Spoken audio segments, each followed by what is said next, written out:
যুক্তরাষ্ট্রে বিশ্বখ্যাত radio station KIIS FM কিংবা নিউ ইয়র্কের Z100 যেখানে জায়গা করে নেওয়া মানে কেবল সাফল্য নয় বরং বিশ্ব সঙ্গীতের রাজত্বে নাম লেখানো। এতদিন ধরে আমরা দেখেছি আমেরিকায় কোনো K-পপ গান হিট হতে হলে দরকার হয় বিশাল বাজেটের লোকাল প্রমোশন, রেডিও ট্যুর আর বড় বড় আমেরিকান মিডিয়া কভারেজ। কিন্তু কোনো রকম লোকাল প্রমোশন ছাড়া US মিডিয়া ট্যুর না করে এমনকি আমেরিকান কোনো শোতে ফিজিক্যাল পারফর্ম না করেও যদি একটা গান রাতারাতি আমেরিকার টপ 40 মিডিয়া বেসড রেডিও চার্টে ঢুকে পড়ে এবং তাও সরাসরি 35 নম্বর পজিশনে, হ্যাঁ আপনি ঠিকই শুনছেন, K-পপের ইতিহাসে নতুন এক ঝড় তুলেছে YG এন্টারটেইনমেন্ট এর power house girl group baby monster. তাদের থার্ড মিনি অ্যালবামের টাইটেল ট্র্যাক ঝুম আমেরিকার মাটিতে যা করে দেখিয়েছে তা কেবল একটি সাধারণ চার্ট ডেবিউ নয়, এটি গ্লোবাল মিউজিক ইন্ডাস্ট্রিতে একটি বিশাল ভূকম্পন। কিন্তু কিভাবে সম্ভব হলো এই অসম্ভব? কিভাবে আমেরিকান শ্রোতাদের মন জয় করলো এই গানটি? এর পেছনে কি লুকিয়ে আছে K-পপ ইন্ডাস্ট্রির নতুন কোনো স্ট্র্যাটেজি নাকি বেবি মনস্টারের ট্যালেন্টের অবিশ্বাস্য জাদু? আজকের এই ইনডেপথ অ্যানালাইসিসে আমরা উন্মোচন করব ঝুম এর ঐতিহাসিক অর্জনের পেছনে আসল রহস্য, US মিউজিক মার্কেটে এর সুদূর প্রসারী প্রভাব এবং কেন এই খবরটি বিলবোর্ড হট 100 এর জন্য এক বিরাট সংকেত। পুরো গল্পটি জানতে ভিডিওটি শেষ পর্যন্ত সাথে থাকুন, কারণ আজকের বিশ্লেষণ আপনাকে চমকে দিতে বাধ্য। ঘটনাটি ভালোভাবে বুঝতে হলে আমাদের প্রথমে বুঝতে হবে media base top 40 radio chart আসলে কি এবং এর গুরুত্ব কতটুকু। আমেরিকান মিউজিক ইন্ডাস্ট্রিতে একটি কথা প্রচলিত আছে, if you can control the airwaves you control the charts. অর্থাৎ আপনি যদি আমেরিকান রেডিওর এয়ারওয়েভ নিয়ন্ত্রণ করতে পারেন তবে পুরো মিউজিক ইন্ডাস্ট্রি আপনার হাতের মুঠোয়। US ভিত্তিক মিডিয়া বেস হচ্ছে এমনই এক পাওয়ারফুল প্ল্যাটফর্ম যা পুরো মার্কিন যুক্তরাষ্ট্র এবং কানাডার প্রধান রেডিও স্টেশনগুলোর এয়ারপ্লে ডেটা বা গান বাজানোর সংখ্যা নিখুঁতভাবে ট্র্যাক করে, আর তাদের এই টপ 40 রেডিও চার্ট এর জায়গা করে নেওয়া যে কোনো শিল্পীর জন্য এক বিশাল মাইলফলক। কেন জানেন? কারণ আমেরিকান রেডিও কালচার অত্যন্ত ট্র্যাডিশনাল এবং কনজারভেটিভ। সেখানে বিদেশি ভাষার গান, বিশেষ করে কোরিয়ান ভাষার গান সহজে স্থান পায় না। এতদিন ধরে BTS কিংবা ব্ল্যাকপিঙ্কের মতো বিশ্বজয়ী গ্রুপগুলো যখন US রেডিওতে জায়গা করে নিয়েছে তার পেছনে কাজ করেছে বছরের পর বছর ধরে গড়ে ওঠা বিশাল আমেরিকান ফ্যান বেস এবং বড় বড় আমেরিকান লেভেলের প্রমোশনাল ক্যাম্পেইন। কিন্তু 2026 সালে 19 জুলাই থেকে 25 জুলাই এই এক সপ্তাহের ট্র্যাকিং পিরিয়ডে ঘটে গেল এক অবিশ্বাস্য ঘটনা। কোনো পর্ব ঘোষণা ছাড়াই, কোনো লোকাল ইন্টারভিউ বা প্রচার ছাড়াই বেবি মনস্টারের ঝুম ডাইরেক্ট ডেবিউ করলো 35 নম্বর পজিশনে। চিন্তা করে দেখুন, লস অ্যাঞ্জেলেসের বিখ্যাত KIIS FM, নিউ ইয়র্কের আইকনিক Z100 কিংবা শিকাগোর WKSC FM যে স্টেশনগুলোতে আমেরিকান পপ স্টারদের গান বাজানোর জন্য লাইন ধরে দাঁড়িয়ে থাকতে হয়, সেখানে এখন অন ইয়ারে বাজছে বেবি মনস্টারের ঝুম। আর এটি কেবল একটি সাধারণ রেডিও চার্ট নয়, মিডিয়া বেসের এই এয়ারপ্লে ডেটা সরাসরি যুক্ত হয়ে বিলবোর্ড রেডিও সংস চার্টের সাথে, যা আবার বিলবোর্ড মুড চার্ট হট 100 এর অন্যতম প্রধান ভিত্তি।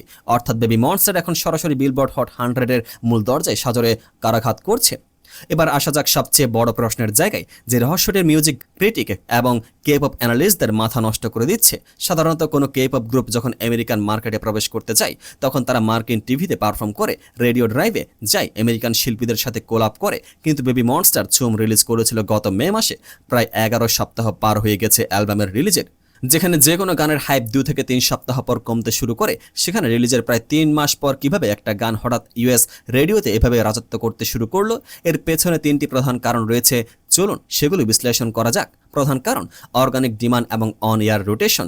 আমেরিকান রেডিও ডিজে এবং প্রোগ্রাম ডিরেক্টররা যখন দেখেন যে কোনো নির্দিষ্ট গানের জন্য লোকাল শ্রোতাদের আগ্রহ বাড়ছে বা ডিজিটালি গানটি প্রচুর স্ট্রিম হচ্ছে, তখন তারা স্বতঃস্ফূর্তভাবে গানটিকে তাদের প্লেলিস্টে যুক্ত করেন। ঝুম এর ক্ষেত্রে ঠিক এটাই ঘটেছে।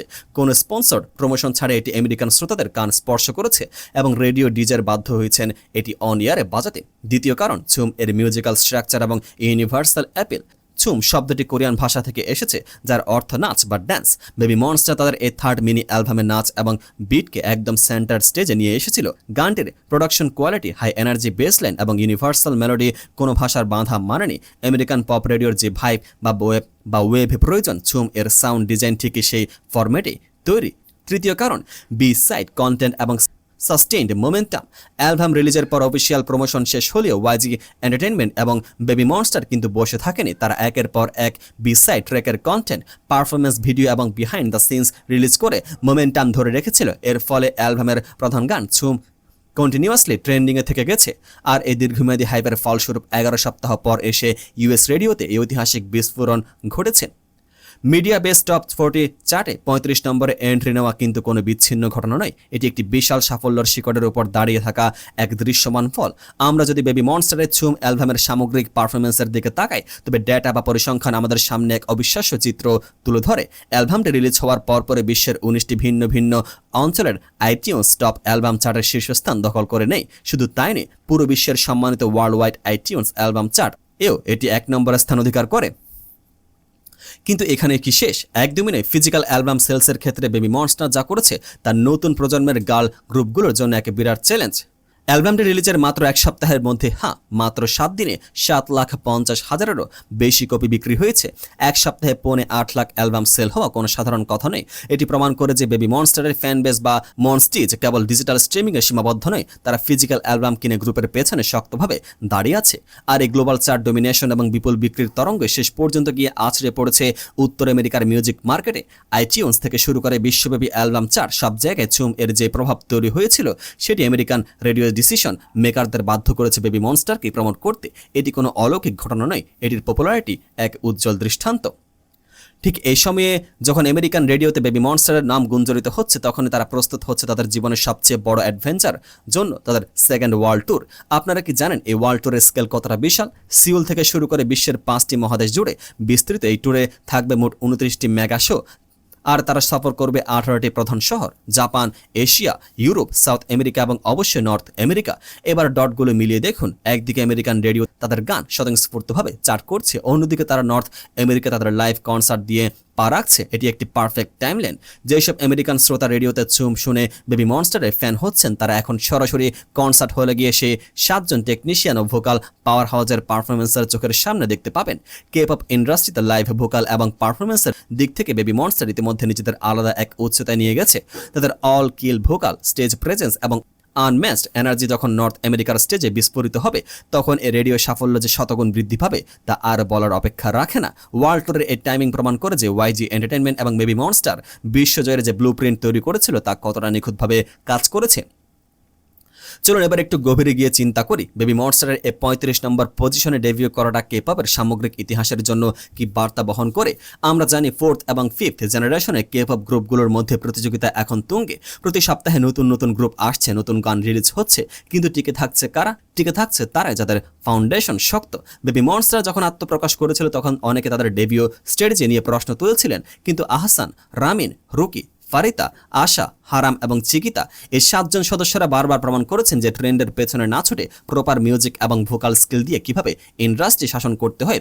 আমেরিকান রেডিও চার্টে প্রবেশ করাটা কেবল একটি সংখ্যা নয়, এটি হলো উত্তর আমেরিকা মেইন স্ট্রিম পপ কালচারে অ্যাকসেপ্টেন্স বা গ্রহণযোগ্যতার প্রতীক। যখন একজন আমেরিকান গাড়ি চালাতে চালাতে রেডিও টিউন করে ঝুম গানটি শুনেন, তখন তিনি এটিকে কেবল একটি কে-পপ গান হিসেবে শোনেন না, বরং এটি দুর্দান্ত পপ গান হিসেবে গ্রহণ করেন।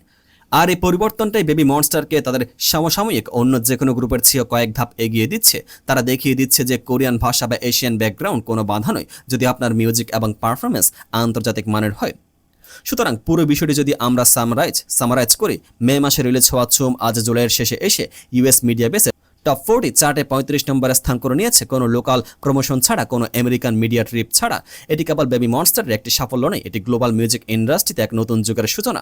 যে কোনো ভালো মিউজিক এবং সত্যি সত্যি ট্যালেন্টেড পারফরমেন্সের নিজের পথ নিজেই তৈরি করে নেই। সামনে তাদের বিশাল ওয়ার্ল্ড ট্যুর, সামনে নর্থ আমেরিকা কনসার্ট লেক, আর রেডিওতে অব্যাহত এয়ারপ্লে। সব মিলিয়ে এটা স্পষ্ট যে বেবি মনস্টার কেবল চার্টে প্রবেশ করেনি, তারা আমেরিকান মিউজিক ইন্ডাস্ট্রিতে নিজেদের সাম্রাজ্য প্রতিষ্ঠা করতে এসেছে। বিলবোর্ড হট 100-এ তাদের এন্ট্রি এখন শুধু সময়ের ব্যাপার মাত্র। আপনার কি মনে হয় বেবি মনস্টারের ঝুম কি মিডিয়া বেস চার্টের টপ 10-এ পৌঁছাতে পারবে? আর বিলবোর্ড হট 100-এ তাদের এই গানটি কত নম্বর পজিশনে দেখতে চান আপনি? আপনার মূল্যবান মতামত কমেন্ট বক্সে জানাতে একদম ভুলবেন না। ভিডিওটি ভালো লাগলে এখনই একটি লাইক দিন, আপনার কে-পপ প্রেমী বন্ধুদের সাথে শেয়ার করুন এবং বেবি মনস্টার সহ কে-পপ জগতের এমন আরও চমকপ্রদ ইনডেপথ অ্যানালাইসিস দেখতে আমাদের সাথে থাকুন। দেখা হচ্ছে পরবর্তী ভিডিওতে।